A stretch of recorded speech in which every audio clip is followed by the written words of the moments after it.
Frères et sœurs en Christ, soyez bénis. Partageons la parole de Dieu une fois de plus. Cette parole même qui est la lampe de Dieu à nos pieds, et qui est cette parole qui nous éclaire. Et c'est elle qui nous édifie, qui nous sauve et qui nous délivre. Comme la Bible le déclare, vous connaîtrez la vérité et la vérité vous affranchira. Frères et sœurs, la Bible dit que mon peuple périt faute de connaissance. Il y a beaucoup qui sont dans les erreurs aujourd'hui à cause de leurs parents, à cause de leurs ancêtres, à cause d'imiter ou de faire ce que les autres ont toujours fait. Et pourtant, ils sont dans l'erreur. La Bible déclare, dans le livre de Matthieu, vous êtes dans l'erreur. Vous ne connaissez ni Dieu, ni la puissance de Dieu. Frères et sœurs, nous allons partager le sujet sur les esprits de mort. Beaucoup des hommes et des femmes aujourd'hui invoquent les esprits de mort sans se rendre compte. En se disant chrétien, et pourtant Dieu interdit d'invoquer les esprits de mort, de faire des messes pour les morts, d'aller consulter les sorciers, les magiciens, les occultistes, les nécromanes et tous ceux qui sont en contact avec les esprits de mort et les esprits démoniaques. Dieu nous fait grâce de nous faire comprendre ces choses. Beaucoup ne savent pas la gravité de ce que c'est qu'invoquer l'esprit de quelqu'un qui est mort. Ça, c'est des choses qui sont interdites pour un chrétien ou une chrétienne. Tout ça, au final, c'est de la nécromancie. La nécromancie, c'est des gens qui invoquent les esprits de mort et qui vous mettent en contact avec les esprits de mort, qui vous font parler avec ceux qui ne sont plus de ce monde. C'est de la divination, c'est de la magie. C'est pour cela, frères et sœurs, cette exhortation, c'est une clairvoyance dans certaines choses. Le culte des morts est quelque chose de très dangereux. Dans certaines religions, il y a des cendres de morts qu'on met sur les têtes des gens, sur les fronts des gens, pour se rappeler des morts. Mon frère, ma soeur, la Bible va nous parler sur la mort. Quand tu es mort, tu es mort. On dit qu'un chien vivant est plus important que celui qui est mort, parce que tu n'as plus rien à faire dans ce monde. Je veux tout simplement et que l'Esprit de Dieu ouvre notre entendement, que nous puissions comprendre qu'il n'est pas bon d'invoquer les gens qui sont morts, les esprits des morts. C'est un danger. Voilà les choses qui mettent l'inimitié entre Dieu et les hommes. C'est des choses qui irritent Dieu. C'est des choses qui mettent Dieu en colère. C'est pour ça que beaucoup sont dans des malédictions. Beaucoup sont malades. Beaucoup sont dans des difficultés, dans des problèmes, dans des blocages. Beaucoup sont possédés par des esprits impurs que vous invoquez. Le plus souvent, c'est des démons que vous invoquez, croyant que vous parlez à ceux qui sont morts de vos familles. Et pourtant, c'est des démons que vous invoquez, qui entrent dans vos vies et ils commencent à faire beaucoup de choses. Un mort est un mort. Mon père m'a parlé, ma mère m'a parlé. Ce n'est plus ton père. Ton père n'a plus de pouvoir, il est mort. Celui qui te parle et que tu vois le visage de ton père, c'est un démon. C'est les démons qui prennent les visages de ceux que vous aimez et ils viennent vous laisser des messages. C'est des esprits, parfois des esprits familiers, la sorcellerie, quelqu'un qui prend le visage de ta mère et qui vient te laisser un message. Quand Dieu, je ne refuse pas que Dieu peut te parler par les songes, mais si tu dis que ton père ou ta mère qui est décédée te parle, fais attention. C'est ce que nous allons voir. La Bible va nous démontrer qu'un mort est mort. Il n'a plus rien à faire. Faites donc attention au culte des morts. C'est un danger, c'est de la divination, c'est de la nécromancie. Des gens qui se mettent en contact avec les esprits de mort. C'est de la magie. Qu'on te dise que ton père te parle dans l'au-delà. C'est faux. Celui qui est mort, il est dans un lieu de repos et il attend la résurrection. Quand Christ va revenir, tous les morts vont se réveiller et ça sera un jugement. Et puis on saura ceux qui iront en enfer et ceux qui seront au paradis. Et pour le moment, un mort est un mort. Sans perdre beaucoup de temps, je remets ce moment entre les mains de notre Seigneur et Sauveur Jésus-Christ, que lui seul nous donne la sagesse, qui nous donne la clairvoyance, et que moi je me taise et que lui parle par la puissance de son esprit au nom de Jésus-Christ. Amen. Frères et sœurs, tournons rapidement nos Bibles dans les livres d'Ecclésiaste 9 pour commencer notre message. Ecclésiaste 9, nous ne faisons rien par nos bouches, par notre intelligence. La Bible dit, c'est poussé par l'esprit que les hommes ont parlé de la part de Dieu. Ce n'est ni par notre sagesse, ni par notre intelligence, mais c'est poussé par l'Esprit de Dieu. La Bible déclare encore que vous connaîtrez la vérité et la vérité vous affranchira. Beaucoup de gens pensent que Dieu doit descendre sur terre pour faire des miracles dans leur vie. C'est faux. La parole de Dieu est une prophétie, c'est un mystère. Si Dieu te permet de comprendre le mystère de sa parole, c'est cette parole qui va te guérir. Il dit que vous connaîtrez la vérité et la vérité vous affranchira. Ça veut dire que c'est la parole de Dieu qui nous affranchit. La parole de Dieu qui est Jésus-Christ. La Bible déclare que le pain qui vient du ciel, c'est Christ lui-même, c'est Jésus-Christ. Et ce pain, c'est sa parole, cette parole qui était au commencement avec Dieu, cette parole avec laquelle Dieu a créé toutes choses et il a fait toutes choses en Jésus-Christ. Et c'est cette parole qui t'affranchit, c'est cette parole qui te libère. Mais je vais marquer un point ici, je vais dire, beaucoup de gens sont dans des rites et dans des traditions familières où ils sont obligés d'invoquer les esprits de mort, ils sont obligés d'être en contact avec les crânes de leurs parents, ils sont obligés d'invoquer les esprits de leurs ancêtres. Mon frère, toi qui es dans ce cas, si tu n'as pas encore connu Christ, si tu ne connais pas Christ réellement, tu as besoin d'une grande délivrance. Parce que c'est un combat. Ta vie est attachée aux esprits ancestrales. Ta vie est attachée aux esprits de tes aïeux. Si tu refuses de faire ce qu'ils font, si tu n'as pas une vraie protection, ils ont la capacité de te détruire. Parce que tu as une alliance avec ces esprits que tu ne peux pas fuir. Quand on fait une alliance, l'alliance elle est souvent faite avec du sang. C'est comme nous aussi, il a fallu que Christ verse le sang afin que nous soyons sauvés. Alors, un enfant qui est né dans les rites de famille, où on pratique le culte des crânes, le culte des esprits des morts, il faut que tu sois délivré par l'Éternel Dieu des armées et que tu sois marqué par le sceau du Saint-Esprit sur ton front, afin que ces esprits, quand ils viendront te combattre, qu'ils n'aient aucun pouvoir et aucune autorité. Mais ce message concerne ceux qui sont des chrétiens et qui ont donné leur vie en Christ.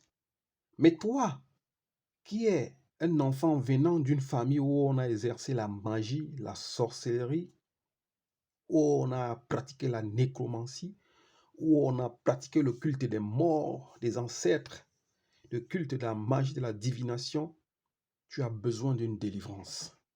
Parce que si tu veux fuir ces choses sans que tu n'aies une protection divine, mystiquement, ils vont te frapper. Alors, si tu veux fuir ces choses, avant de fuir ces choses, tu dois rentrer en contact avec les gens, les hommes et les femmes qui ont un esprit de Dieu, afin qu'ils te mettent en prière et qu'on te confie au Seigneur Jésus-Christ. Parce que la Bible déclare, ce n'est plus moi qui vis, mais c'est Christ qui vit en moi. Il faut que le Christ vive en toi, afin que tu puisses refuser ces choses. Parce que si le Christ est en toi, tu as la capacité de refuser ces choses. Maintenant, quand ces gens iront dans les ténèbres pour te combattre, ils ne pourront pas, parce que ce n'est plus toi qui vas vivre, mais c'est le Christ qui va vivre. Ça veut dire que avant de commencer à dire non à ces choses, si tu ne connais pas encore Jésus-Christ, tu dois accepter de mourir avec Jésus-Christ et tu ressuscites avec lui en esprit. Et plus tard, quand ces esprits viendront te combattre parce qu'ils vont te réclamer, si tes parents étaient des sorciers, des ancêtres, Ils vous ont tous confié dans ce monde. Ce qui fait qu'ils vont vous rechercher. On va t'appeler. On va te réclamer.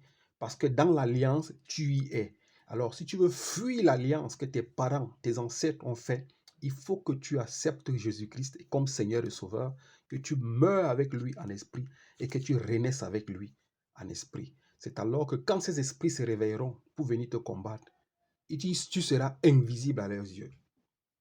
Frères et sœurs en Christ, rentrons dans la parole de Dieu, que Dieu nous donne la sagesse de comprendre ces choses. Je disais, Ecclésiaste 9, versets 4 à 10. La Bible nous dit, frères et sœurs, oui, pour tous ceux qui sont associés aux vivants, il y a de l'espérance. Même un chien vivant vaut mieux qu'un lion mort. La Bible, on commence le message ici, on dit, oui, pour tous ceux qui sont vivants et tous ceux qui sont associés aux vivants, il y a de l'espérance. La Bible nous dit ici que quand tu es encore vivant, il y a de l'espérance en tout. Comme on dit dans le monde, comme on dit aussi dans le monde, tant qu'il y a la vie, tout est possible. La Bible le certifie aussi que oui, pour tous ceux qui sont associés aux vivants, il y a de l'espérance. Celui qui a envie a de l'espérance. Il peut encore espérer de changer sa vie. Il peut espérer par la grâce de Dieu de réaliser des choses, de faire des choses. Mais la Bible dit ici que même un chien vivant vaut mieux qu'un lion mort. Ça veut dire que un chien vivant vaut mieux qu'un lion mort. Que tu sois fort, que tu sois riche, que tu sois n'importe qui. Un chien vivant est mieux que celui qui est mort. Parce que quand tu meurs, tout est fini. C'est la fin. Il n'y a plus rien à faire. Tu as tout perdu. Tu es parti et il n'y a plus rien pour toi. Comme je disais tout à l'heure que tout ce que vous allez voir, j'ai vu mon père la nuit, j'ai vu, c'est des esprits de famille. C'est de la sorcellerie. Parfois, c'est des démons qui prennent les visages de vos parents. Ce n'est pas vos parents parce que le parent est parti. Le parent t'a tout donné, il t'a conseillé, il t'a élevé, il a fait de toi, s'il a pu le faire, il a fait de toi un homme ou une femme. Il est parti. Parce qu'il est parti. La mort l'a appelé, ou peut-être Dieu l'a appelé, il est parti se reposer. De toute sa difficulté, de toutes ces douleurs qu'il a endurées dans sa vie, il est allé dans un lieu de repos où il attend la résurrection, comme tout le monde. Au sein, on dit, au chapitre 5, on dit, les vivants, en effet, savent qu'ils mourront, tandis que les morts ne savent plus rien. C'est la Bible qui le certifie. Frères et sœurs, ce n'est pas la parole d'un homme. Si tu es chrétien, si tu es chrétienne, tu as foi à la parole de Dieu, parce que c'est cette foi qui peut te rendre, qui te rend libre en Christ Jésus. Et c'est par ta foi que Jésus-Christ te juge. Donc si tu n'as pas foi à la parole de Dieu, ça veut dire que tu n'es pas un chrétien. Tu n'es pas une chrétienne. Et la foi d'un chrétien ou d'une chrétienne vient de ce qu'on entend. Et ce qu'on entend, ce qu'un chrétien ou une chrétienne entend, c'est la parole de Dieu. Comme la Bible le certifie ici. Les vivants, en effet, savent qu'ils mourront, tandis que les morts ne savent plus rien. Ça veut dire qu'un mort ne connaît plus rien. Ta mémoire s'efface. C'est comme un ordinateur qui a une mémoire qui est gâtée. Dès que la mémoire là s'éteint, l'âme de l'homme s'éteint, la chair n'a plus rien à faire. L'esprit part. L'âme est enlevée en toi. Tu n'es qu'une caracasse. Tu ne deviens que une chair qui n'a plus de vie et les ossements qui vont dessécher. Parce que la vie en toi est partie. C'est pour ça qu'on dit ici que les vivants, en effet, savent qu'ils mourront, tandis que les morts ne savent plus rien. Un mort ne sait plus rien. Un mort ne sent plus rien. C'est pour ça que quand tu vas à la morgue, quand on va enlever les morts à la morgue, on peut te jeter, on te balance. Le mort, il n'a plus mal. Le mort, on le lave nu, tout le monde peut le toucher. Il n'a plus honte. Si tu insultes un mort, il ne va plus te répondre parce qu'il est mort. Même si tu prends ce qui appartient à quelqu'un qui est mort, il ne répond plus parce que pour lui, tout est fini. On dit ici qu'ils ne savent plus rien. Je continue. Et ils n'ont même plus de récompense à attendre. Il n'y a plus une récompense pour quelqu'un qui est mort. C'est fini. Alors les messes de requiem que vous faites pour vos parents, vous demandez que les prêtres prient pour vos parents qui sont morts, pour vos frères qui sont morts, ces messes de requiem n'ont aucune importance. Parce que c'est durant ta vie que tu dois vraiment faire des messes, que tu dois faire des cultes qui sont agréables à Dieu, afin qu'il te pardonne et qu'il te rende agréable. Mais de ton vivant, de ton vivant que tu dois chercher Dieu. C'est de ton vivant qu'on doit faire des messes, des requiem. C'est de ton vivant qu'on doit invoquer Dieu de t'accorder sa miséricorde et son pardon, puisque tu es encore vivant. Mais dès que tu meurs, tout ça n'a plus d'importance. Tu n'as plus de récompense à attendre.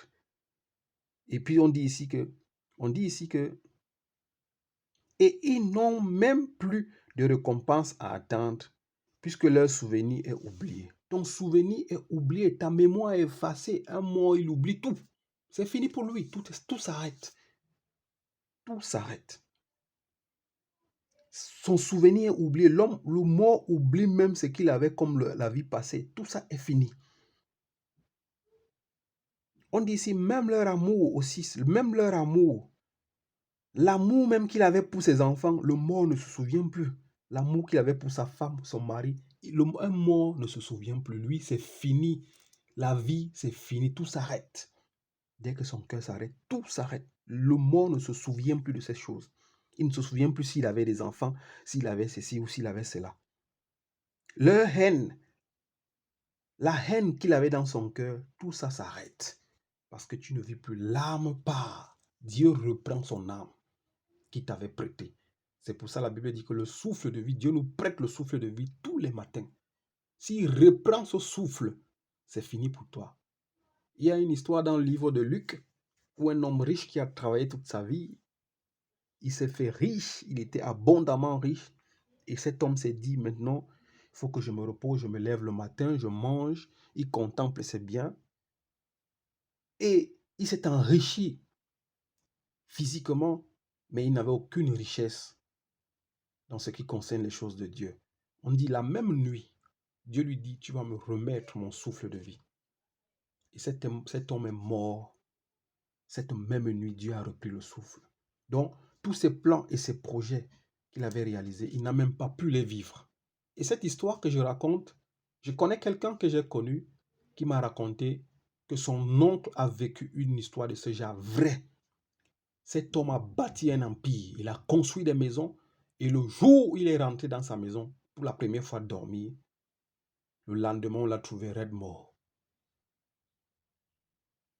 Et nous voyons que tout ça n'est que vanité parce que tu es parti. Le même jour où tu pars, le reste reste pour ceux qui vont rester. Est-ce que vous avez déjà vu un mort venir réclamer ce qu'il appartient? Ce n'est pas possible. C'est pour ça qu'on dit ici que même leur haine et leur zèle, l'envie de faire, le courage qu'il y avait, ont déjà disparu. Ils ne prendront plus jamais aucune part à tout ce qui se fait sous le soleil. Jamais plus tu ne prendras plus part aux choses qui se font sous le soleil. Ta part est finie. C'est la Bible qui le dit. Si tu crois en Jésus-Christ, si tu crois à Dieu le Père et à cette parole qui est Jésus-Christ, tu dois faire attention au culte des morts. Tu ne dois plus invoquer les morts. Tu ne dois plus faire les messes pour les morts. C'est la Bible. Ce n'est pas moi qui le dis. On dit ici, leurs ailes ont déjà disparu. Ils ne prendront plus jamais aucune part à tout ce qui se fait sous le soleil. Je continue au 7. Va manger ton pain. Ça, c'est un conseil maintenant que Ecclésias, qui était Salomon, qui était un sage, qui n'a jamais eu de sage comme Salomon, qui donnait ce conseil. Parce que c'est lui qui a fait ce constat par la révélation que Dieu lui a donnée. Il dit ici, va manger ton pain dans la joie et boire ton vin dans la gaieté, puisque Dieu prend déjà plaisir à ce que tu fais. Au 8, il dit, qu'à tout moment, tes habits soient blancs et que l'huile ne manque pas sur ta tête. Frères et sœurs, Salomon qui a vécu toutes choses, Salomon, il a touché à tout ce qui était bon, il a touché à tout ce qui était mauvais et il a réalisé que non. L'homme de son vivant doit profiter de la vie s'il est possible. mange ton pain, bois du vin si tu peux, profite de la vie, fais-toi plaisir comme tu peux avec ta femme et tes enfants, profite de tout ce que tu as, car un moment viendra, tu vas partir. Il dit à la fin ici, qu'à tout moment, tes habits soient blancs. Quand on dit ici qu'à tout moment que tes habits soient blancs, ça c'est un langage, c'est des paraboles, c'est un langage spirituel. Ça veut dire, quand on dit qu'il faut que tes habits soient blancs, ça veut dire qu'il faut que tu essayes d'être pur devant Dieu, que tu sois juste, que tu fasses les choses comme la volonté de Dieu le demande. Et il dit ici, et que l'huile ne manque pas sur ta tête. L'huile qu'il dit ici, que l'huile ne manque pas sur ta tête, c'est que ta lampe reste allumée. Cette huile, c'est l'Esprit de Dieu. Que tu gardes l'Esprit de Dieu auprès de toi, toi qui es chrétien. Parce que c'est très important pour un chrétien de garder ses vêtements blancs. Ces vêtements blancs, c'est de rester dans la justice, dans la vérité, dans l'amour, dans la paix. Et l'huile qu'on te demande de garder sur ta tête, que l'huile ne manque pas sur ta tête, c'est l'Esprit de Dieu. Il faut que tu aies l'Esprit de Dieu parce que c'est cet Esprit qui est capable de te conduire, te guider et te diriger. Alors mon frère, ma soeur, je pense que là déjà, on commence à se comprendre que les morts, tu as disparu et tu ne prends plus jamais aucune part à tout ce qui se fait sous le soleil. Salomon donne un conseil ici, va manger ton pain dans la joie. Mange ton pain dans la joie, mon frère, tant que tu es vivant. Bois ton vin dans la joie, dans la gaieté, tant que tu peux, car Dieu prend déjà plaisir à ce que tu fais. Dieu, si par la grâce de Dieu, tu arrives à travailler, gagner ta vie, nourrir tes enfants, aller en vacances, t'offrir ce que tu peux, avoir un toit, pouvoir te vêtir, Dieu a déjà pris plaisir à ce que tu fais. Sois content pour cela, profite bien de cela et dis merci à Dieu. Et Salomon dit ici, garde tes vêtements blancs. Ça veut dire, reste dans la justice de Dieu, crains Dieu, marche avec lui, et surtout que l'huile ne manque pas sur ta tête. Cette huile, c'est que l'Esprit de Dieu soit toujours avec toi, afin que tu ne te perdes pas dans ce monde turbulent, que tu ne te perdes pas dans ce monde violent, afin que tu ne te perdes pas dans l'amour de ce monde. Voilà le premier verset que nous lisons. Nous allons le continuer. Il dit ici, au 9, jouis de la vie avec la femme que tu aimes pendant toute la durée de ta vie, sans consistance, que Dieu t'a donné sous le soleil. Il dit ici, la Bible déclare ici, jouis de ta vie avec la femme que tu aimes pendant toute la durée de ta vie, sans consistance, que Dieu t'a donné sous le soleil. Pendant toute la durée de ton existence fumeuse, car voilà quelle est ta part dans la vie, dans la peine que tu te donnes sous le soleil. Tout ce que tu trouves à faire, fais-le avec la force que tu as, car il n'y a ni activité, ni réflexion, ni connaissance, ni sagesse dans le séjour des morts. Mon frère, là où tu vas, la Bible est claire. Profite pendant que tu es vivant. Fais-toi plaisir avec ta femme, tes enfants, voyage, aime la vie, mais n'oublie pas de garder tes vêtements blancs et que l'huile ne manque pas sur ta tête. Parce que l'Église dit ici, tout ce que tu trouves à faire, fais-le avec la force que tu as. Car il n'y a ni activité, ni réflexion, ni connaissance, ni sagesse dans le séjour des morts, là où tu vas. Le séjour des morts, c'est pour tout le monde. La vie de tout le monde va s'arrêter un jour, à moins que le Christ revienne avant. Alors, la Bible dit ici, profite de la vie pendant que tu es vivant. Parce que là où tu vas, il n'y a plus d'activité, il n'y a plus rien à faire, il n'y a plus de projet, il n'y a plus de plan. Tu n'auras plus à penser comment faire réaliser l'avenir de tes enfants. Tu ne pourras plus. C'est maintenant que tu dois le faire, pendant que tu es vivant. Mon frère, ma soeur, je veux juste que nous fassions attention. Faites attention au culte des morts. J'espère qu'on s'est déjà compris pour ce premier verset que quand quelqu'un il meurt, il est mort, il n'y a plus rien à faire. On ne peut plus compter sur toi. On ne peut plus t'invoquer parce que Dieu l'interdit même d'ailleurs. C'est ce que nous allons voir dans Deutéronome 18. Frères et sœurs, j'espère qu'on se comprend. Là où il y a 2 ou 3, Dieu est parmi nous pour nous éclairer. Ce n'est pas moi mais c'est de la parole de Dieu qui nous parle, frères et sœurs. Deutéronome 18 va aussi nous éclairer sur ce point. Frères et sœurs, il faut arrêter d'invoquer les morts. Ne faites plus les cultes des morts. N'allez plus dans les messes des morts, les neuvaines, les messes des requiem pour penser aux morts. Ne pensez plus aux morts parce que tout est fini pour eux. Il n'y a plus rien à faire. Tant que tu finis ta vie sous ce soleil, c'est fini pour toi. On n'a plus à penser à toi. Tu es mort. C'est pour ça ceux qui meurent dans les eaux, ils sont partis, ils sont morts. Que vous l'enterrez ou que vous ne l'enterrez pas, c'est fini pour lui. Celui qui meurt dans les airs, dans les forêts, que vous l'enterrez ou que vous n'enterrez pas, son âme part. Dieu reprend son âme. Le séjour sur terre est fini. Son pèlerinage est terminé. Chaque personne va mourir. Et quand tu meurs, c'est fini pour toi. Tu as tout perdu. Pendant ton vivant, profite de ta vie. Sois heureux. Sois heureux et fais ce que tu as fait et fais le bien. Parce qu'après la mort, il y a le jugement.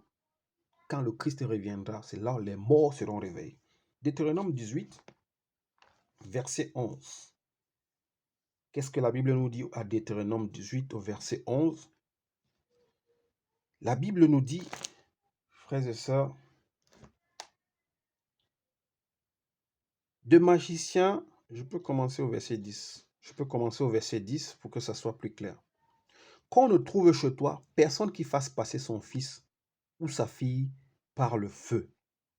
Personne qui exerce le métier de devin, d'astrologue, d'augure, de sorcier, de magicien. Personne qui consulte les esprits ou les spirites.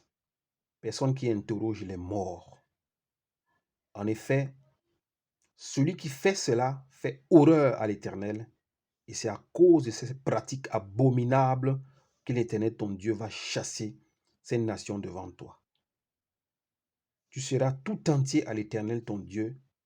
En effet, les nations que tu vas chasser écoutent les astrologues et les devins, mais à toi, l'Éternel, ton Dieu, ne le permet pas.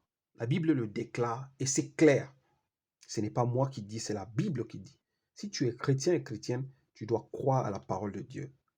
Cette parole qui a été révélée aux prophètes, cette parole qui a été révélée aux hommes de Dieu, comme ici à Moïse, cette parole qui a été révélée à ceux qui avaient l'Esprit de Christ. Frères et sœurs, l'heure est grave. Nous voulons démontrer ici combien de fois certaines religions aujourd'hui amènent des gens à pratiquer de la nécromancie, les cultes des morts, les cultes des démons, le culte des anges, des choses qui ne sont pas agréables et qui rendent Dieu colérique envers certaines personnes. C'est pour ça que les gens, vous voyez des malédictions dans les vies des gens, mais c'est à cause de tes pratiques, à cause des choses que tu fais, Dieu peut te frapper. Dieu peut mettre une malédiction dans ta famille à cause des pratiques que tu fais. La Bible est claire ici. Qu'on ne trouve pas chez toi quelqu'un qui passe ses enfants ou ses filles dans le feu. Il y a des gens qui font ces genres de rites dans les villages. Il y a des villages où on fait un cercle de feu et on fait traverser des filles. On fait traverser les filles et les garçons dans ce feu. On dit c'est des blindages, c'est des protections. Mais Dieu dit non. Qu'on ne trouve pas chez toi une personne qui fait passer ses fils ou ses filles par le feu. C'est la Bible qui le dit. Qu'on ne trouve chez toi personne qui exerce le métier des devins. Les devins, c'est ceux qui font la divination. Ceux qui suivent l'astrologie, l'augure, le métier des sorciers. C'est comme je disais tout à l'heure, les esprits familiers. Si tu es né dans une famille où on pratique de la sorcellerie, ne les pratique pas. Si tu es un chrétien, si tu es une chrétienne. De magiciens, la magie, la divination. Les magiciens, c'est des gens qui font de la nécromancie. Voilà des gens qui invoquent les esprits de mort. Personne qui consulte les esprits. Mon frère, Dieu interdit qu'on consulte les esprits. Dans des villages, il y a des villages où on dit, tu as un souci, tu as une maladie, tu as un problème, va consulter les esprits du village. Va consulter les esprits de tes ancêtres. C'est un danger. Si tu es chrétien, si tu es chrétien, ne fais pas ce genre de choses. Ou les spirites. Ne consulte pas les esprits. Personne qui interroge les morts. Il y a des gens qui font les cultes d'interrogation, on te dit, on est capable de faire ce que tu parles avec ton père qui est à l'au-delà, parler avec ta mère qui est à l'au-delà. Fais attention. On te met en contact avec les démons.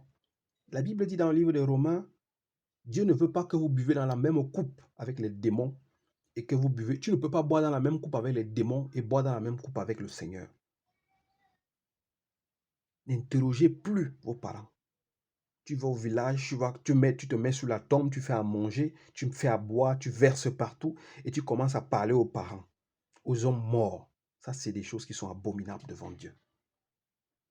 En effet, celui qui fait cela fait horreur à l'Éternel. Et c'est à cause de ces pratiques abominables que l'Éternel, ton Dieu, va chasser ces nations au-devant de toi. Mon frère, ma soeur, faisons attention. Les morts sont morts. Vous allez faire des cultes de morts, les messes des morts, les messes des requiem. Faites attention à ces choses. La Bible déclare ici. La Bible déclare ici, personne qui interroge les morts. En effet, celui qui fait cela fait horreur à l'Éternel. Et c'est à cause de ces pratiques abominables que l'Éternel, ton Dieu, va chasser ces nations. Méfions-nous, frères et sœurs.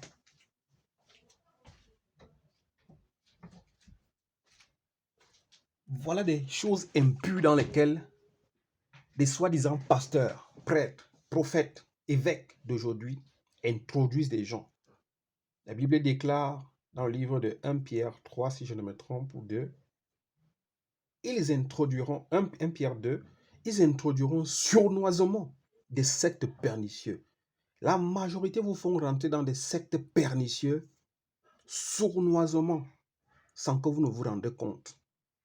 Vous allez vous rendre compte plus tard, mais quand vous serez déjà avancé dans la secte, à cause des pratiques abominables. On vous fait invoquer les démons, on vous fait invoquer les anges. Vous croyez que c'est le Seigneur qui le demande. Mais Dieu dit ici, n'invoquez pas les esprits de mort. Ne consultez pas les sorciers. Un chrétien, une chrétienne ne peut pas consulter les sorciers, les magiciens, les divinations. Un chrétien ou une chrétienne ne peut pas aller chez les médiums. Les médiums, c'est des marabouts, comme en Afrique. C'est juste que ici, ils essayent de donner des bons noms, les noms qui sont agréables quand tu les entends, les noms qui te font plaisir, médium. Mais médium, c'est divination. Médium, c'est la magie. C'est des gens qui lisent l'avenir, les astrologues. C'est des gens qui arrivent à lire ce qui va venir. La divination. Et ça, c'est des choses que Dieu n'aime pas. Des gens qui prédisent l'avenir. Dieu déteste ce genre de choses. Le médium te dit, Dieu me dit, les marabouts, c'est la même chose. Ils jettent les coris par terre et te disent, demain, ça va se passer comme ça, ton avenir, c'est comme ça. Voilà des choses que Dieu déteste. Frères et sœurs, que Dieu nous aide. Que Dieu nous vienne vraiment en aide. Alors, dans le livre de 1 Samuel, frères et sœurs, nous continuons à voir qu'il n'est pas bon d'invoquer les esprits de mort. Nous allons voir un grand homme de Dieu ici, dans le temps, qui avait Dieu avec lui, mais à cause de la désobéissance, Dieu l'a rejeté. Et plus tard, il a eu beaucoup de difficultés. Il n'arrivait plus à gagner ses combats et ses défis. Il n'arrivait plus à se défendre face à ses ennemis. Tout simplement, Dieu l'avait disgracié. Et nous allons voir à qui et où il a eu recours. C'est la même chose aujourd'hui avec beaucoup d'hommes de Dieu qui sont sortis du plan de Dieu. Ils ont commencé à faire des choses selon leur volonté. Et Dieu, l'Esprit de Dieu leur a quitté. Parce que l'Esprit de Dieu, si tu commences à faire des choses impures et mauvaises devant Dieu, l'Esprit de Dieu va te quitter. Mon frère, tu peux avoir l'Esprit de Dieu avec toi, mais quand tu rentres chez des marabouts, chez des féticheurs, l'Esprit de Dieu ne va pas rester avec toi. Parce que les ténèbres et la lumière ne vont pas ensemble. Il faut que tu le saches. Tu ne peux pas aller consulter le tradit praticien au village et le lendemain, tu vas à l'église prier le Seigneur Jésus-Christ. Les ténèbres et la lumière ne font pas marche. Ils ne se mettent pas ensemble. C'est deux choses différentes. Nous sommes de la lumière et eux, ils sont des ténèbres. Eux, ils sont du monde. C'est pour ça que la Bible déclare, vous petits enfants, vous les avez vaincus.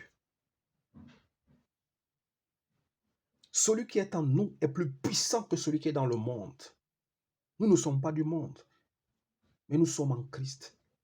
Et nous les avions vaincus. C'est pour ça que nous les craignons, nous ne craignons pas ces gens, parce que nous avons reçu l'esprit supérieur et l'esprit de l'autorité. Nous ne les craignons pas. 1 Samuel 28, 3 jusqu'à 20, frères et sœurs. Nous allons voir ici Saoul, qui était le roi d'Israël dans le temps, et qui avait l'Esprit de Dieu. Avec l'Esprit de Dieu, il gagnait les combats et les défis. Mais un jour, Dieu lui a confié une mission. Il est arrivé, il n'a pas fait la volonté de Dieu. Et Dieu a enlevé son esprit saint en lui. Et il a mis en lui un esprit mauvais qui a commencé à le tourmenter. Et quand l'Esprit de Dieu l'a quitté, il a commencé à avoir des combats, des difficultés, des maladies. Il était possédé par des mauvais esprits. Il était tourmenté par des esprits impurs. Il était combattu et il ne gagnait plus des combats. Ça, c'est ce qui arrive à toute personne qui fait à ce que l'Esprit de Dieu quitte dans sa vie. Si tu ne fais pas la volonté de Dieu, l'Esprit de Dieu te quitte. Tu deviens une porte ouverte où les démons et les esprits impurs viennent jouer. Ta maison devient une maison où n'importe qui peut venir déposer des maladies, déposer des problèmes, déposer des difficultés. Tu n'as aucune défense, tu n'as aucune protection divine, tu n'as rien. Et c'est ce que nous allons voir ici. De cet grand homme qui était un grand homme que tout le monde craignait. Mais une fois que ses ennemis ont compris que l'Esprit de Dieu était parti, on a commencé à l'attaquer de gauche à droite. Et il est allé chercher le soutien ou, comme il n'avait plus l'Esprit de Dieu, il va réveiller les esprits de mort. C'est ce que nous allons voir, frères et sœurs. 1 Samuel 28, verset 3 nous dit, Samuel était mort. Samuel, ici, c'était le prophète du temps par qui Dieu donnait les messages à Saoul qui était le roi. Tout Israël avait pleuré et on l'avait enterré à Rama, dans sa ville. Saoul avait supprimé du pays ceux qui invoquaient les esprits et les spirites. Nous voyons ici que Saoul qui était roi, celui dont je disais que Dieu l'avait disgracié, l'Esprit de Dieu l'avait quitté.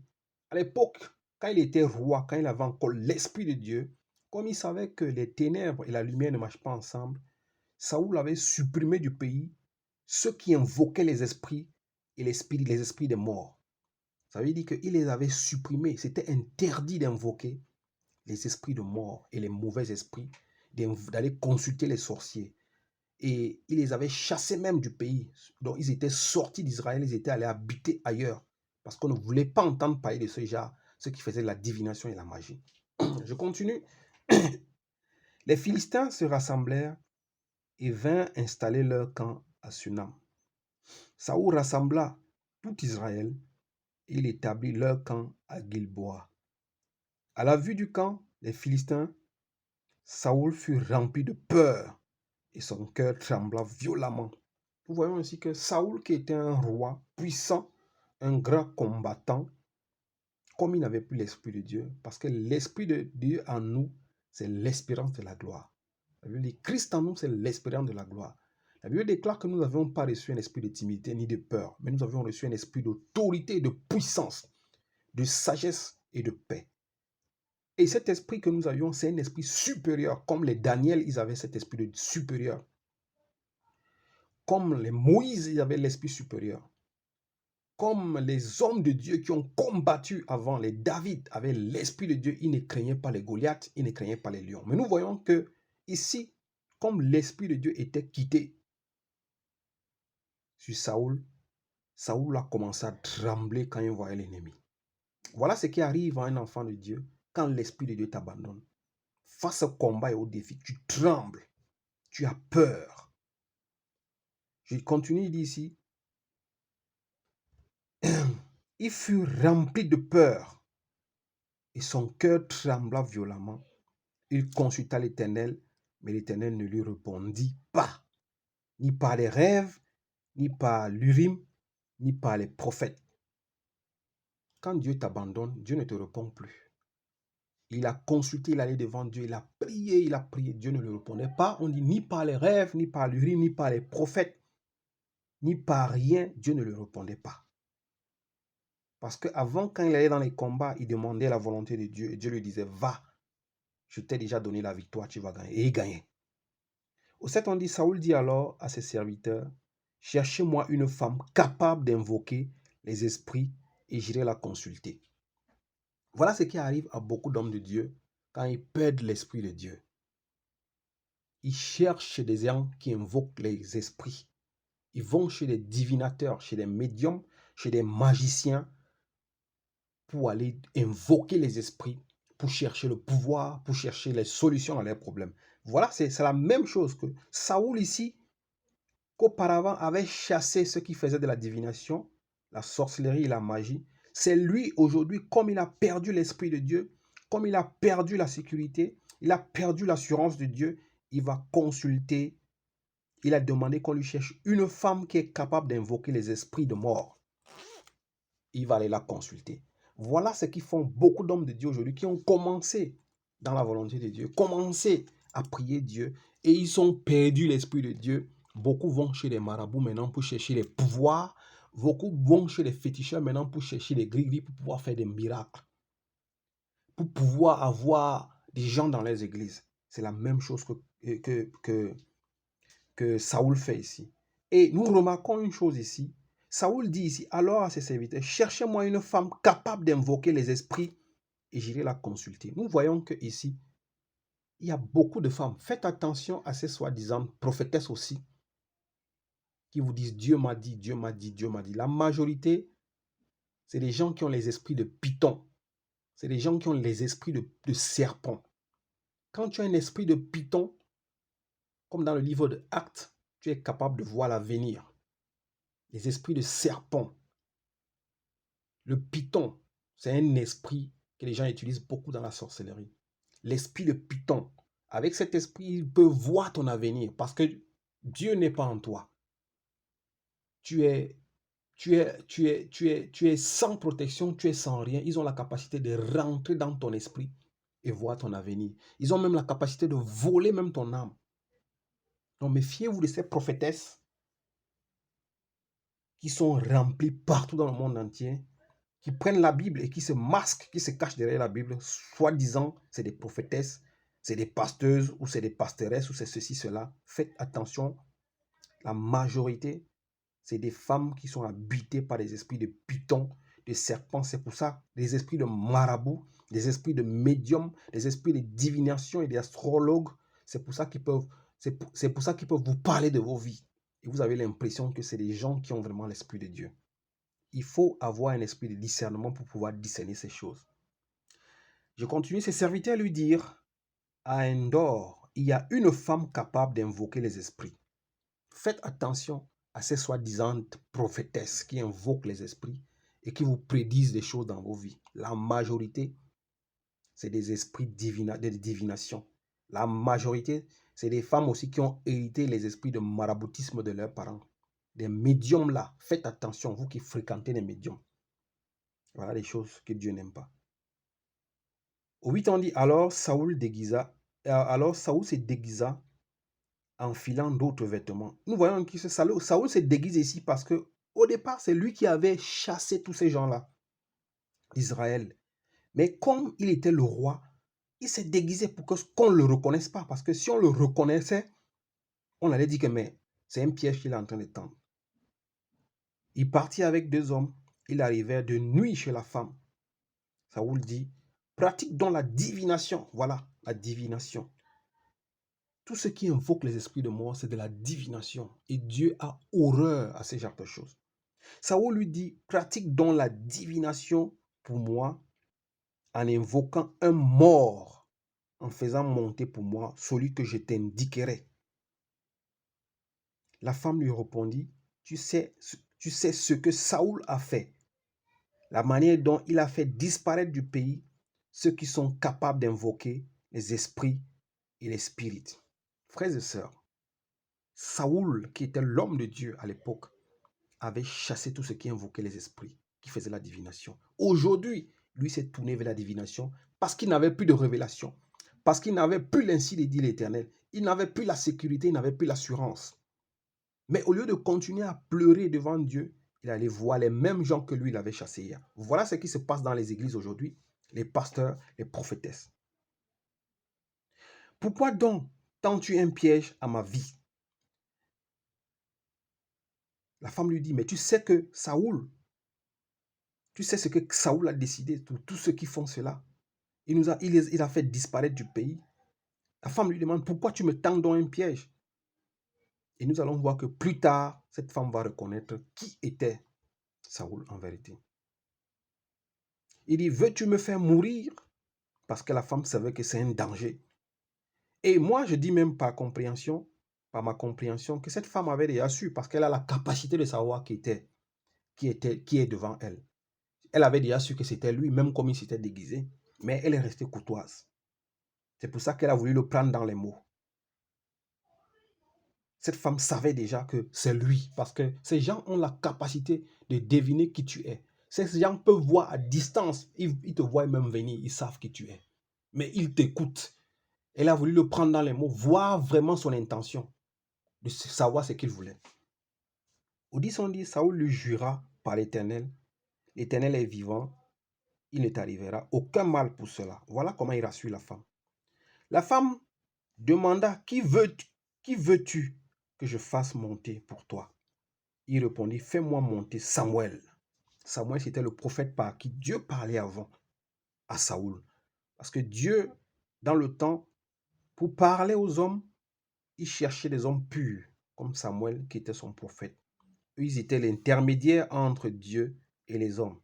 Mais je vous rassure, frères et sœurs, qu'aujourd'hui, il n'y a plus des hommes qui font l'intermédiaire entre Dieu et les hommes. La Bible déclare que un seul est monté, un seul est descendu. Et le seul intermédiaire entre Dieu et les hommes, c'est Jésus-Christ. Alors, si tu veux que quelqu'un va parler à Dieu de ta part, tu n'es plus obligé de passer par quelqu'un. Un être humain qui est né d'une femme comme toi. Tu dois plutôt passer par Jésus-Christ. Parce qu'on dit que le seul intermédiaire entre les hommes et Dieu, c'est Jésus-Christ. Donc, un être humain ne passe plus par un homme quand tu veux parler à Dieu. Le Seigneur Jésus-Christ nous a ouvert les cieux. Il nous a ouvert le lieu très saint depuis le jour où il est mort sur la croix de Golgotha. On n'a plus besoin de passer par un prêtre, on n'a plus besoin de passer par un pasteur, par un évêque, par un bishop, par qui que ce soit. On peut passer directement si on confesse de nos péchés. Si on les abandonne, Dieu nous accorde la miséricorde. Il nous guérit, il nous sauve, il nous délivre. Parce que le seul intermédiaire, le seul qui est la vérité, le chemin, la vie, qui nous conduit vers le Père, c'est Jésus-Christ. Ce n'est plus un homme, ce n'est plus un prophète, ce n'est plus un pasteur, ce n'est plus une pastoresse, ce n'est plus une prophétesse. Ça, c'est fini. C'était dans l'Avant, c'était dans l'Ancien Testament. Il répondit, fais-moi monter Samuel. Lorsque la femme vit Samuel, elle poussa un grand cri et dit à Saoul, pourquoi m'as-tu trompé? Tu es Saoul. Le roi lui dit, n'aie pas peur, dis-moi plutôt ce que tu vois. La femme dit à Saoul, je vois un Dieu monter de la terre. Il lui dit, quelle est son apparence? Elle répondit, c'est un vieillard qui monte et il est enveloppé d'un manteau. Saoul comprit alors que c'était Samuel et il s'inclina le visage contre terre et se prosterna. Nous voyons ici que ceux qui font la nécromancie, la divination, ont la capacité d'invoquer les esprits de mort. Ils ont la capacité de réveiller les esprits de mort. Mais c'est de la divination, c'est de la magie.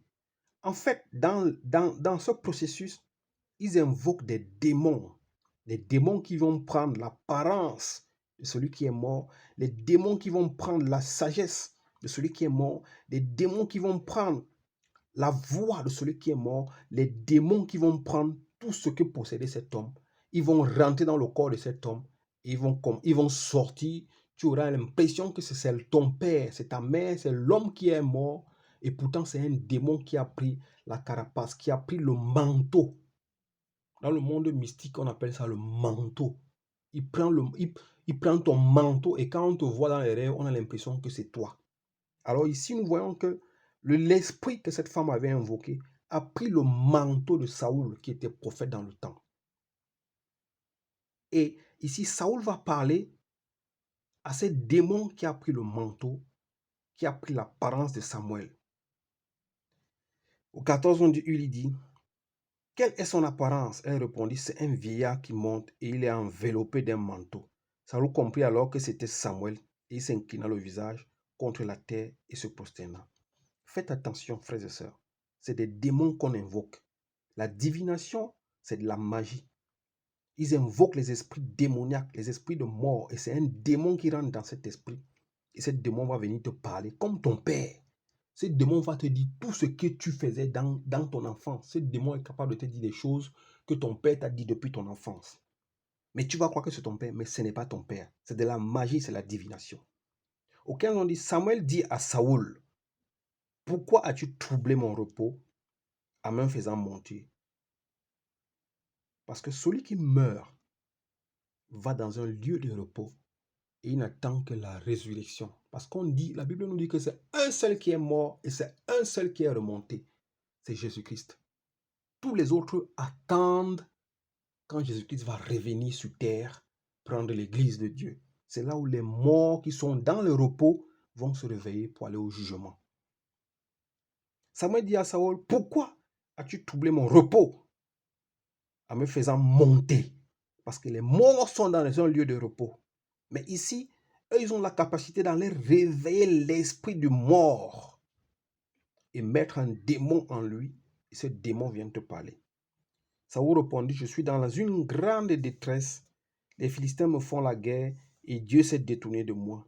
Il ne m'a répondu ni par les prophètes, ni par des rêves.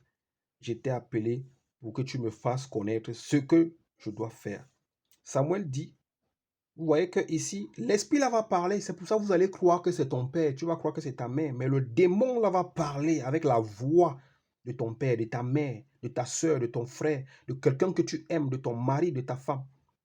On dit ici, Samuel dit, le démon il va parler parce qu'il prend l'esprit de celui qui est mort et il commence à te parler.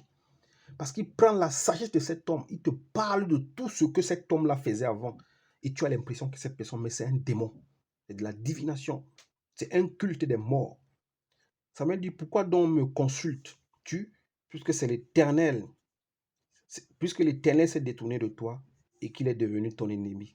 L'Éternel te traite comme je te l'avais annoncé de sa part.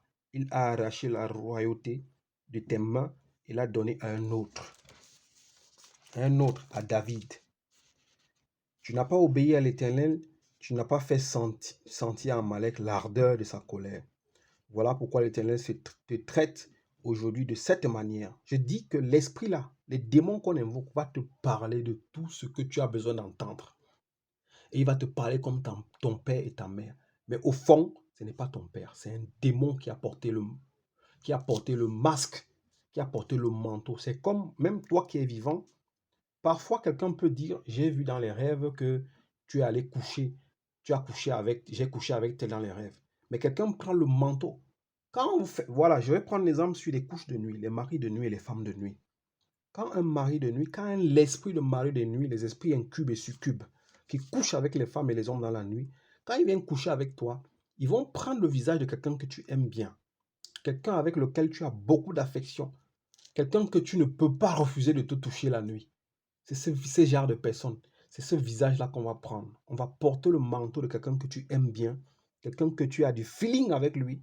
Et c'est cette personne qui va venir dans la nuit, dans tes rêves. Tu vas le voir venir coucher avec toi et tu vas céder. Parce que tu aimes cette personne, tu as de l'affinité, tu as de l'affection pour cette personne. Alors quand il va venir coucher avec toi dans la nuit, tu vas céder. Et pourtant, derrière cette personne, c'est un esprit impur. On appelle ça les esprits incubes et succubes, qu'on appelle généralement les maris et les femmes de nuit. Tu te rends compte que tu as fait l'amour pendant tes rêves toute la nuit et tu te lèves, tu es mouillé. Toi, pendant que tu fais l'amour, tu vois quelqu'un que tu aimes. Tu vois une femme que tu aimes. Mais quand tu te réveilles le matin, tu es mouillé et pourtant c'est un démon qui est venu faire l'amour avec toi. C'est la même chose qu'ils font avec ces esprits. C'est complètement la même chose qu'ils font.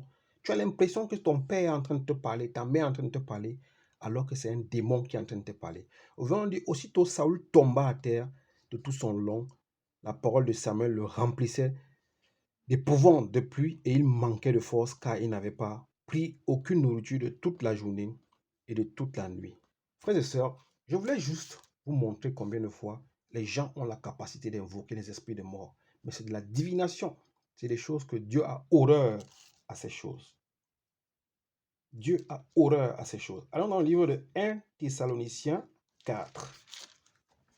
J'espère qu'on se comprend. La Bible déclare, vous connaîtrez la vérité et la vérité vous affranchira. Beaucoup ont été conduits dans les erreurs. Beaucoup ont fait de la divination sans se rendre compte. Beaucoup ont invoqué les esprits de mort. Beaucoup ont touché à des choses impures. Des choses qui font aujourd'hui que Dieu s'est éloigné de beaucoup de personnes à cause des mauvaises pratiques que certaines religions, certaines personnes ont amenées. Et pourtant, c'est des sectes, c'est du mysticisme, c'est du satanisme, c'est des trucs démoniaques. 1 Thessaloniciens 4, versets 14 à 16, la Bible déclare, vous connaîtrez la vérité vous affranchira. Verset 14 nous dit,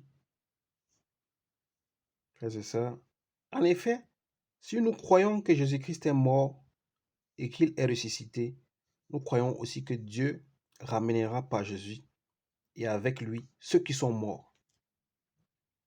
Nous voyons aussi que Dieu va ramener seulement ceux qui sont morts en Jésus-Christ quand il reviendra à la résurrection. Donc aujourd'hui, si on parle d'un homme qui a servi Dieu, même s'il était puissant, quand il meurt, il meurt. On ne le prie plus. On ne parle plus de lui parce que c'est fini.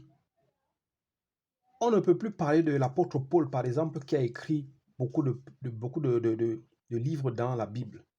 Mais on parle de la parole, de la révélation qu'il a reçue. On ne peut pas prier l'apôtre Paul, comme on nous dit, prier aux saints.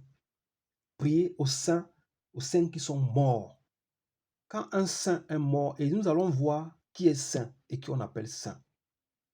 Je voulais d'abord qu'on voie que quand un mort est mort, on ne l'invoque plus. La Bible nous dit ici que c'est à la résurrection. Ceux qui sont morts en Jésus-Christ vont se réveiller pour passer au jugement. Donc toi qui ne meurs même pas en Jésus-Christ, toi qui meurs même sans croire en Jésus-Christ, sans donner ta vie en Jésus-Christ, tu es déjà condamné depuis. Toi, tu vas tout de suite attendre et le jugement, quand il est fini, tu vas aller dans les lieux de tourment. Parce que tu n'es pas mort en Jésus-Christ. C'est ce que la Bible nous dit ici. C'est ceux qui sont morts en Christ qui seront réveillés. Ils seront réveillés. Et ceux qui ne sont pas morts en Christ vont être transférés directement dans le lieu de tourment, dans l'enfer. En effet, si nous croyons que Jésus-Christ est mort et qu'il est ressuscité, nous croyons aussi que Dieu ramènera par Jésus et avec lui ceux qui sont morts. Voici ce que nous voulons déclarer d'après la parole du Seigneur. Nous les vivants, restés pour le retour du Seigneur, nous ne dévancerons pas ceux qui sont morts. En effet, le Seigneur lui-même a un signal donné à la voix d'un archange et au son de la trompette de Dieu descendra du ciel et ceux qui sont morts en Christ ressusciteront d'abord. Frères et sœurs, si tu meurs sans connaître Jésus-Christ, tu ne ressusciteras pas. Mais ceux qui sont morts en Jésus-Christ, qui ont fait la volonté de Dieu et qui ont cru en lui, c'est eux qui vont ressusciter. Ça veut dire que même si tu étais saint dans le temps, comme aujourd'hui les gens prient Saint Nathalie, Saint Joseph, Saint Jean, Saint Pierre, Saint ceci, Saint cela, et pourtant ils sont morts, tu es dans l'erreur. Tu es en train d'invoquer les esprits de mort parce qu'ils sont morts. Dieu, la Bible va nous démontrer ceux qui sont saints et ceux qu'on doit appeler saints. Ceux pour qui on peut prier ou que tu peux demander qu'ils prient pour toi. Parce qu'un saint que tu peux demander de prier pour toi, c'est quelqu'un qui est vivant. Si tu connais quelqu'un qui est saint et que tu veux qu'il prie pour toi, tu l'appelles et tu dis, mon frère, je sais que tu es un homme qui est saint, tu es un homme qui est pieux, je t'en supplie, prie pour moi. Mais tu ne peux pas appeler un soi-disant saint qui est mort, tu demandes de prier pour toi. C'est de la nécromancie, c'est de la divination. Tu es en train d'invoquer les esprits de mort. Et ces choses sont horribles à Dieu. Parce que la Bible nous dit que notre Dieu est un Dieu des vivants. Il n'est pas le Dieu des morts. Même ceux qui ont servi Dieu avant, les Abraham, les Samuel, tous ces ils sont dans le lieu de repos. Ils attendent le retour de Jésus-Christ pour se réveiller. Parce que ce n'est que eux qui vont se réveiller. Alors si toi et moi aussi nous mourons en Christ Jésus, ou si nous sommes vivants pendant son retour, c'est nous qui pouvons voir Jésus-Christ. C'est nous qui allons être avec lui. Alors ceux qui sont morts, qui nous ont dévancés, mais qui avaient l'Esprit de Dieu, qui ont servi Dieu, eux, ils vont ressusciter au retour de Jésus-Christ.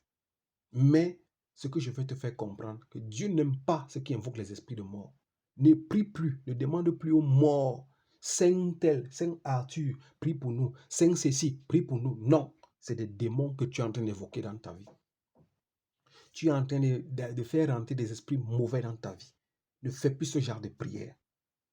Parce que la Bible déclare ici que c'est ceux qui sont morts en Christ qui vont ressusciter. Frères et sœurs, je veux te démontrer et je veux te montrer par la parole de Dieu ce que tu dois prier et ce que tu dois appeler saint.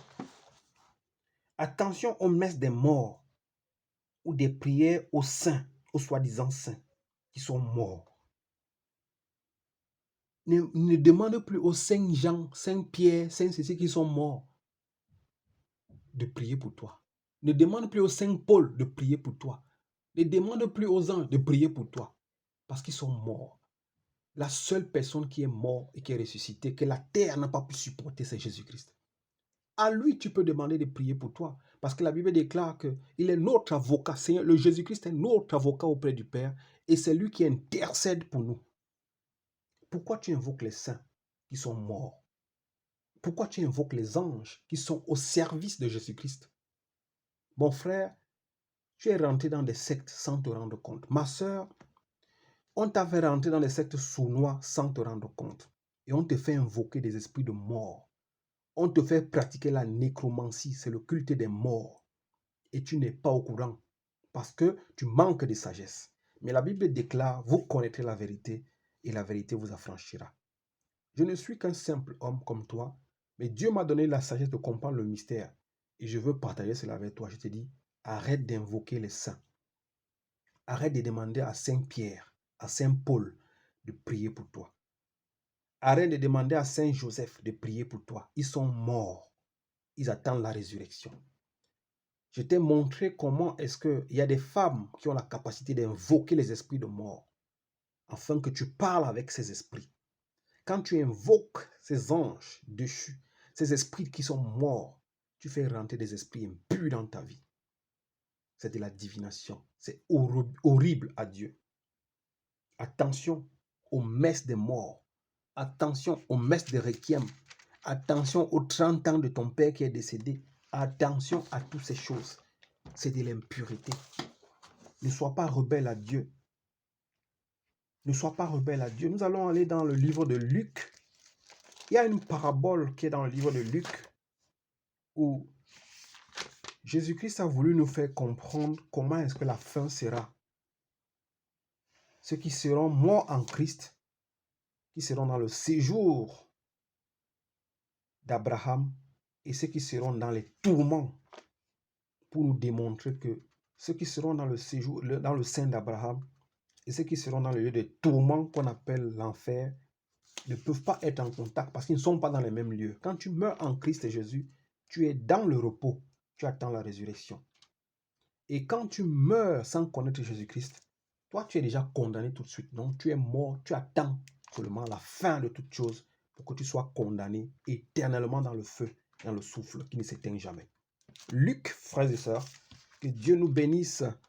Que Dieu nous bénisse. Nous rendons grâce à Dieu aussi pour la puissance de sa parole qui nous libère et que cette parole nous rend libres. Vous connaîtrez la vérité vous affranchira. Tu n'as même pas besoin qu'un homme prie pour toi, mais la parole de Dieu t'affranchit. La parole de Dieu te dit la vérité et tu es libre des pratiques impures et démoniaques que tu faisais. Luc 16, verset 19. Nous allons voir une parabole que Dieu nous a donnée ici pour comprendre le mystère d'un homme qui meurt en Jésus-Christ et un homme qui meurt dans le péché. Et dans l'histoire, nous allons la parole de Dieu va nous démontrer que un homme ne peut pas venir dans le séjour des morts pour venir parler aux vivants. C'est impossible. C'est comme je disais tout à l'heure que si on te dit qu'un mort t'a parlé, on te dit qu'un mort t'a dit quelque chose, sois sûr que c'est un démon. Parce que la Bible va nous démontrer tout de suite qu'un mort ne peut pas quitter le séjour des morts ou son lieu de repos pour venir parler à celui qui est vivant. C'est impossible. Donc c'est un gros mensonge pour garder les gens dans la soumission, dans l'esclavage, dans les rites mystiques, dans les traditions sataniques et démoniaques.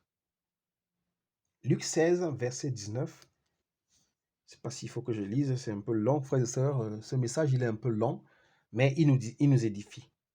Il y a un homme riche qui s'habillait de pourpre et de fin lin, qui chaque jour menait joyeuse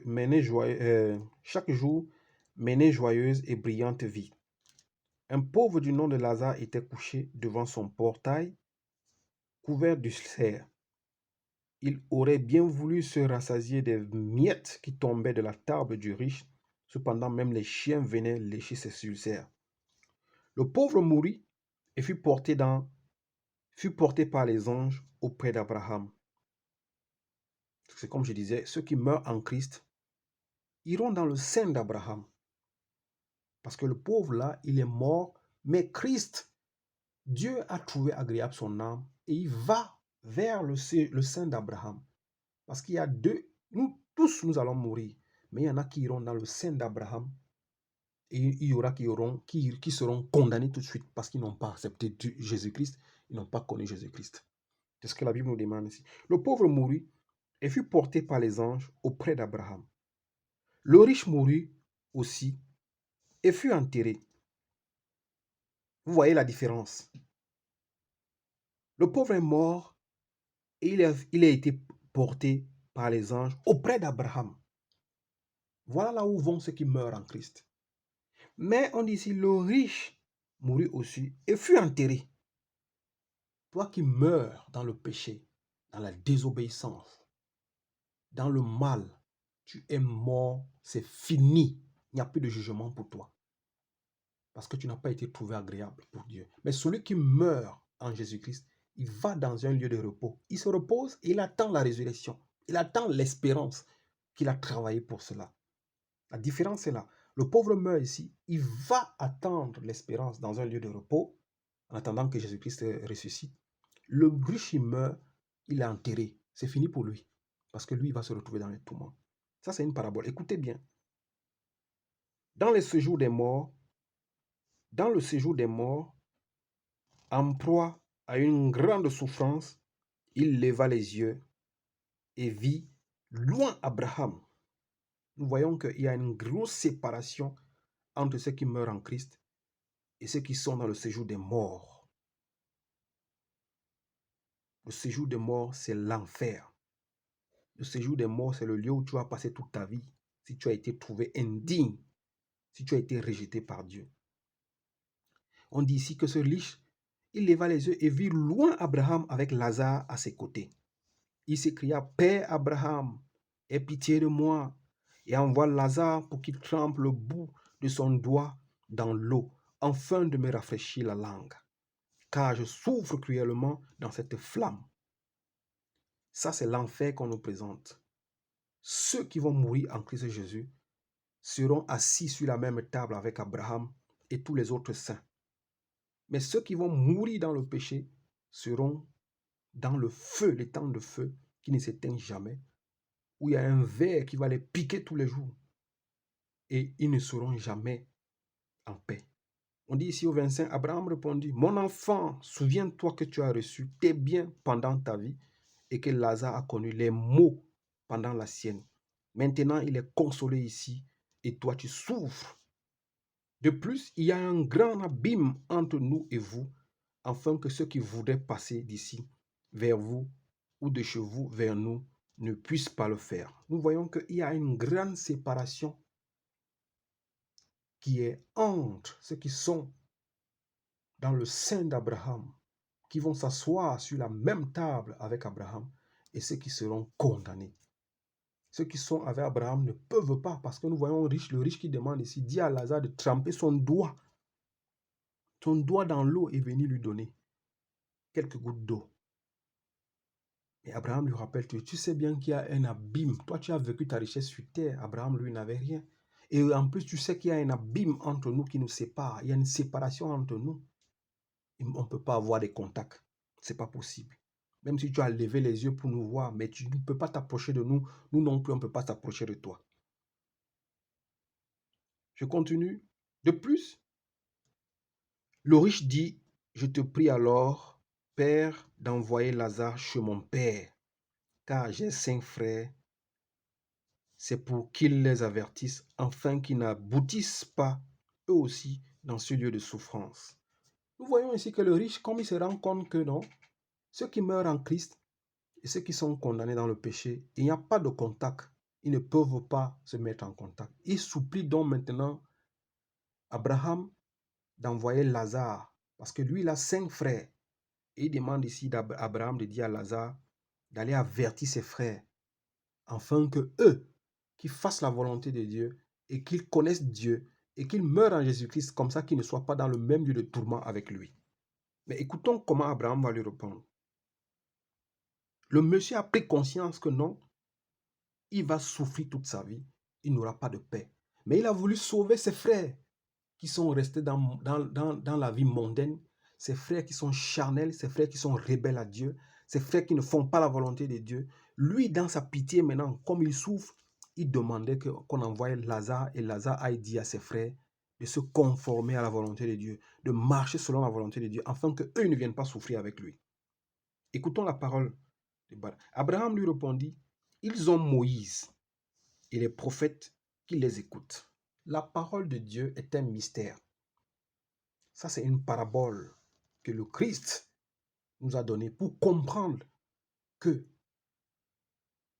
entre le monde des morts et le monde des vivants, il y a une grosse séparation. Ceux qui sont morts ne peuvent plus venir dans le monde des vivants. C'est archi faux. Que quelqu'un ne te mente pas.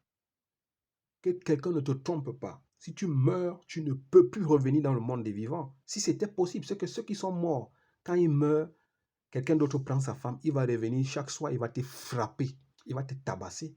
Beaucoup sont morts, d'autres ont pris leur femme, beaucoup ont pris leur voiture, leur argent, mais ils n'ont rien fait. Parce que tu n'as plus de pouvoir, tu es mort, tu ne peux plus rien. Tu ne peux plus rien défendre. Quelqu'un s'assoit sur ton salon, il prend ta femme, il frappe sur tes enfants, il prend ton argent que tu as souffert pendant des années, lui il l'utilise, il dépense n'importe comment. Mais toi, tu ne peux pas, parce que si tu pouvais agir, tu allais venir frapper cet homme. Tu allais venir l'étrangler de ne pas toucher à ta femme, de ne pas toucher à tes comptes bancaires. Mais puisque tu es mort, il va faire de ce que tu as, ce qu'il veut. Parce que tu ne peux plus, tu n'as plus de pouvoir. Alors qu'on ne te manque pas que les morts reviennent en vie. C'est faux. Seulement ceux qui vont mourir en Christ qui reviendront en vie, mais seulement à la résurrection. Abraham lui dit, ils ont Moïse et les prophètes qui les écoutent. C'est clair. Pendant que tu es vivant, si tu veux intercéder pour ta famille, c'est maintenant. Dis à ta famille de croire à la parole de Dieu et se conformer à la parole de Dieu. Parce que si tu meurs sans connaître Dieu, il n'y a plus possibilité de retour. On ne peut plus prier pour que Dieu te sauve. Parce que pour toi, c'est fini. C'est comme je disais, celui qui meurt en Jésus-Christ, il va dans un lieu de repos, il attend la résurrection. Et celui qui meurt sans connaître Jésus-Christ, il est condamné tout de suite. Donc, tous ceux qui sont morts en Jésus-Christ, même s'ils étaient des saints, ils sont au repos. Samuel et tous les autres, ils sont au repos. Pierre et Paul, ils sont au repos. Ils ne peuvent plus prier pour nous parce qu'ils se reposent. Ils attendent la résurrection. Voilà pourquoi je voulais te dire, mon frère, ma soeur, qu'on ne te demande plus de prier les saints qui sont morts. Ne demande plus aux anges de prier pour toi. Mais la Bible déclare qu'il y a un seul qui est médiateur entre nous et Dieu, c'est Jésus-Christ. C'est lui qui est notre avocat auprès du Père et c'est lui qui intercède pour nous. Voilà celui à qui nous devons adresser nos prières pour qu'il les amène vers le Père. Arrêtez le culte des morts. Arrêtez les faire des messes de requiem. Arrêtez d'invoquer les esprits de mort. Vous attirez plutôt la malédiction dans vos vies. Voilà ce que je voulais te faire comprendre, mon frère, ma soeur. J'espère qu'on se comprend. J'espère qu'on se comprend, afin que nous ne soyons pas dans le doute et dans les choses mauvaises. Finissons ce message pour comprendre maintenant qu'est-ce qu'on appelle un saint. Qui est saint exactement? Le saint, ce n'est pas celui qui est mort. Même si celui qui est mort était saint, même si ton pasteur était saint, même si ton prêtre était saint, même si l'apôtre était saint, quand il meurt, il est mort. Tu ne peux plus lui demander de prier pour toi. Mais par contre, tu peux demander au saint qui est vivant de prier pour toi. Voyons qui est saint. Philippiens, frères et sœurs, livre de Philippiens, c'est la parole de Dieu qui est la lampe de Dieu, qui est la lampe à nos pieds. Et cette lampe qui nous éclaire, c'est cette lampe qui nous édifie, c'est cette lampe qui nous conduit. Nous pouvons même aller dans... Nous allons lire 2 versets pour finir. 3.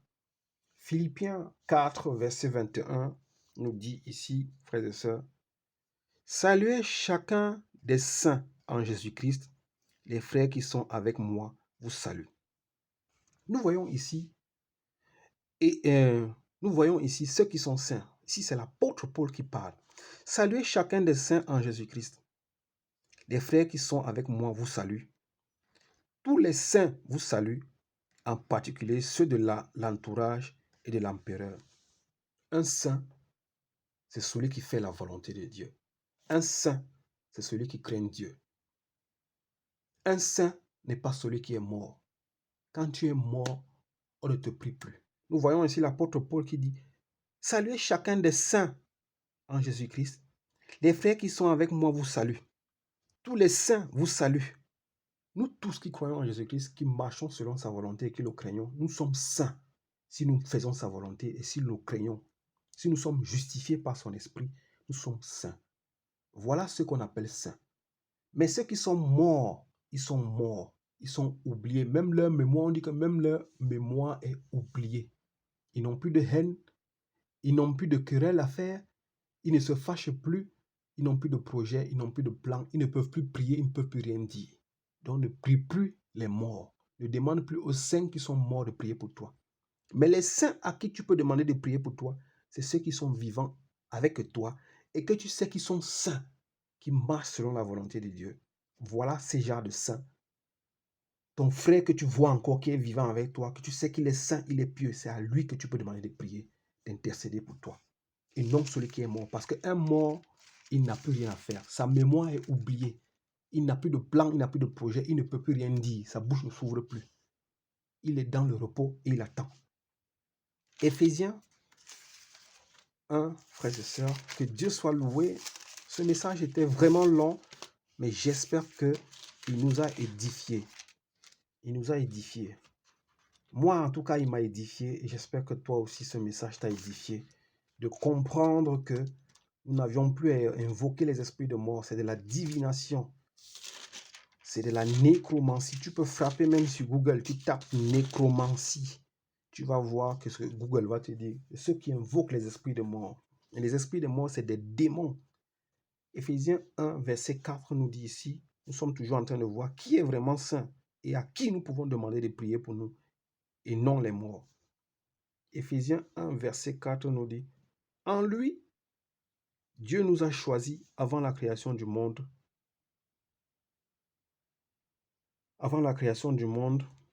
pour que nous soyons saints et sans défaut devant lui. » Ça, c'est un chrétien. Un vrai chrétien doit être saint et sans défaut devant lui. Et même si tu as un défaut, il y a des défauts que Dieu comprend et il accepte.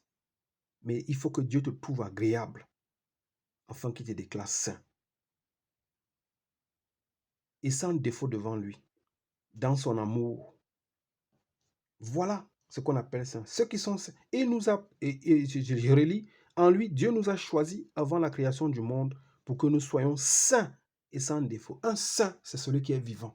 La Bible dit que Dieu est le Dieu des vivants et non des morts.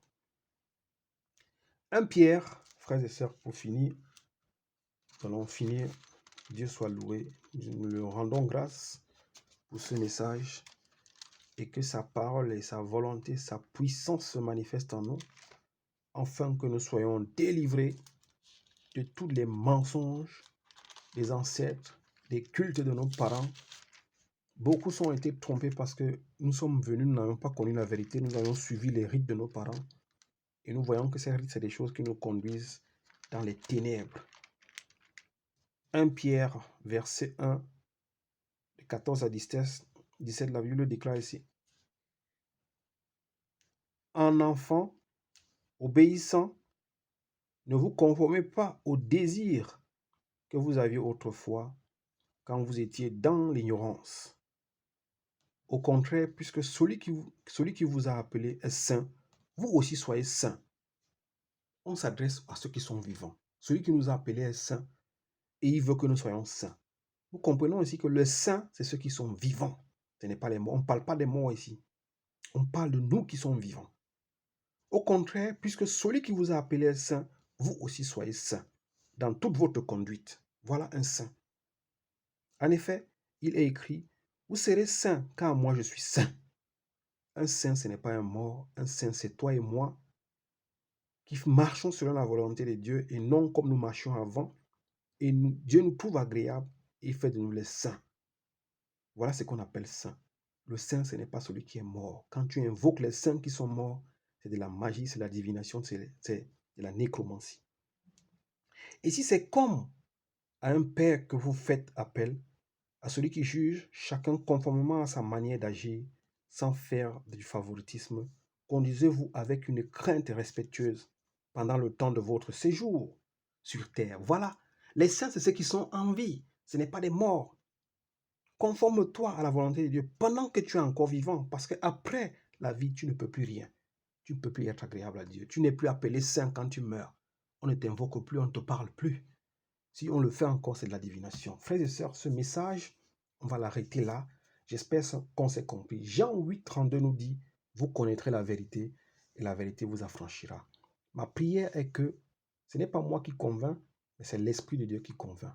Que cette parole qui est sortie, qu'elle ne sorte pas en vain, mais qu'elle fasse des fruits dans vos vies, afin que vous soyez délivrés de tous ces esprits de mort, de ce culte des morts, ce culte des anges dans lequel on vous a plongé, dans ces sectes pernicieuses dans lesquelles on vous a fait rentrer. N'allez plus faire les messes de mort. Ne faites plus les messes de mort. Tu peux penser à tes parents qui sont morts, c'est normal, c'est charnel, mais ne prie plus, n'invoque plus l'esprit de ton père ni de ta mère. Ne va plus voir les médiums, les divinations, les magiciennes, les féticheuses, pour qu'on invoque l'esprit de ton père afin que ton père te parle. C'est de la nécromancie. Vous connaîtrez la vérité et la vérité vous affranchira. Que Dieu vous bénisse au nom de Jésus-Christ. Amen. Merci frères et sœurs.